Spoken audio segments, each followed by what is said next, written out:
Happy new year అండి.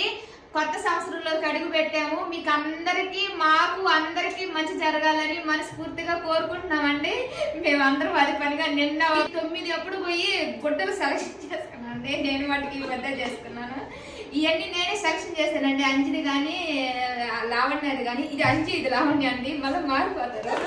ఓకేనా friends, నా డ్రెస్ మటుకు ఈ పొద్దు సింపుల్ గా తెచ్చుకున్నాను డైలీ యూస్ చేసుకునేదానికి. అక్క చూసారా, నేహ మనకి సలూన్ లోకి వచ్చిందనమాట. ఓకేనా ఫ్రెండ్స్, నేహ హాయ్ చెప్పు. హాయ్ అందరికి హ్యాపీ న్యూ ఇయర్. మళ్ళా ఒకసారి